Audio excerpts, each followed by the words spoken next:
Eric. Ouais, content de te voir et de pouvoir un petit peu discuter avec toi de l'alimentation, parce que c'est un sujet qui m'interpelle déjà. Et puis c'est vrai qu'on n'a pas trop le temps dans les consultations de parler vraiment diététique, alimentation. Donc voilà, est-ce que je peux manger de tout? C'est un sujet très important, c'est vrai qu'il arrive souvent en fin de consultation et donc c'est vrai qu'on est un peu démuni parce que le temps passe et tout, donc c'est vrai que c'est important de prendre en compte et de prendre le temps finalement. Voilà. Il y a deux éléments, c'est d'abord qu'est-ce qu'on peut manger quand on a une maladie inflammatoire intestinale. On part du principe que quand même ces maladies elles augmentent dans les pays en voie d'industrialisation. Il y a des facteurs environnementaux et l'alimentation est certainement en cause en grande partie.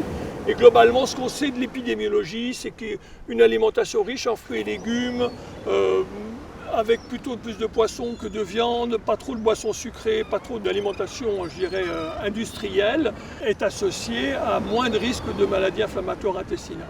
Par contre, c'est vrai que quand on a des poussées, parfois la restriction de l'alimentation peut améliorer les symptômes. Mais est-ce qu'en rémission, il n'y a pas des aliments qui peuvent me faire du mal ou est-ce qu'il faut que j'en évite quand même ou pas? Alors, prenons l'exemple des fruits et légumes qui est le plus parlant.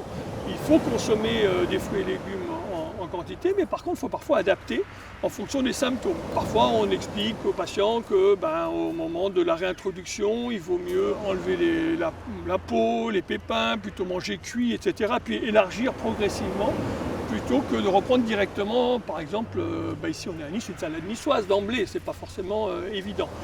Mais il faut se tendre vers une alimentation plus naturelle possible, riche en fruits et en légumes, et on sait que ça joue maintenant sur le microbiote, et on sait que le microbiote il a un rôle important sur l'aggravation des maladies. Pour autant, ce n'est pas un aliment qui va donner une poussée. Donc il faut bien distinguer les symptômes finalement du risque de développer la maladie ou de l'aggraver. Alors on entend parler aussi beaucoup du microbiote en ce moment. Est-ce qu'il y a vraiment une alimentation typique? Le microbiote, donc, c'est en fait l'ensemble des bactéries qui ont colonisé notre intestin, qui a un rôle important. Cette diversité du microbiote est très importante pour la santé de l'hôte, de celui qui retient, qui porte le microbiote. On sait très bien que c'est très très lié à l'alimentation.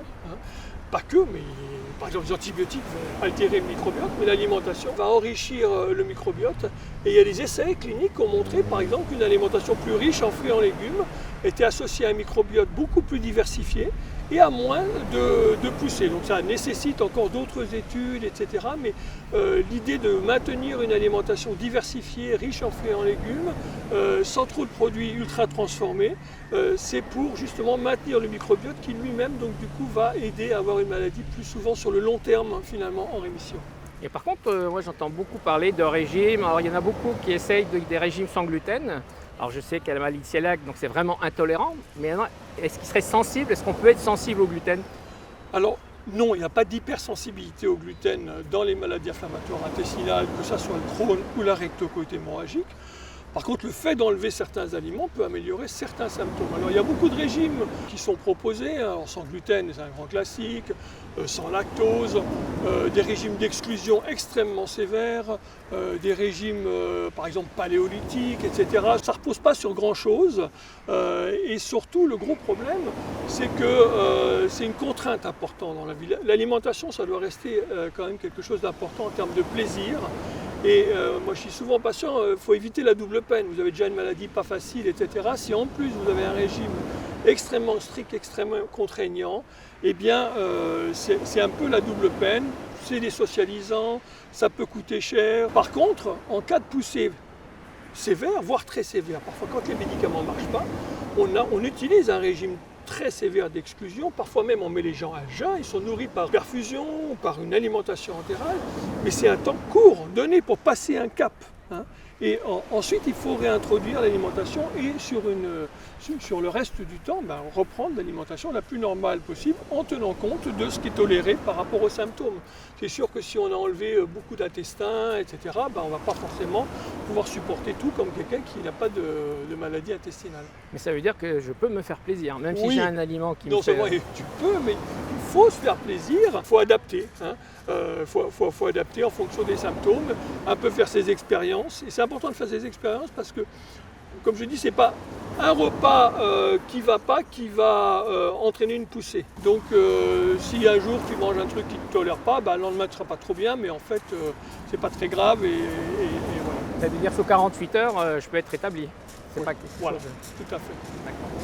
Et par contre, quand je rencontre des problèmes de fatigue, est-ce que les compléments alimentaires peuvent m'aider? Alors c'est une question importante, la fatigue c'est un symptôme qui est vraiment très très présent dans les maladies inflammatoires intestinales, même parfois en rémission, on ne comprend pas toujours. Et il faut faire tout un bilan pour rechercher s'il n'y a pas des carences.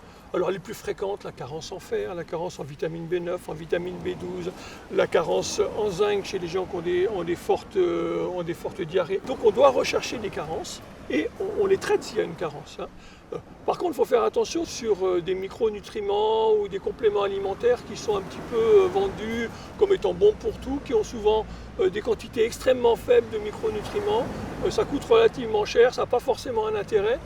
Alors justement, moi, le fer, souvent, j'essaie de manger des aliments riches en fer, mais je ne les digère pas. Et après, je sais que j'avais pris des médicaments qui me rendent plus malade qu'autre chose. Donc, est-ce qu'il y a des solutions quand même pour le fer? Alors oui, le fer, il y a pas mal d'études qui montrent que quand on a une maladie de Crohn, une recto-côte hémorragique, eh bien, on a du mal à couvrir ses besoins.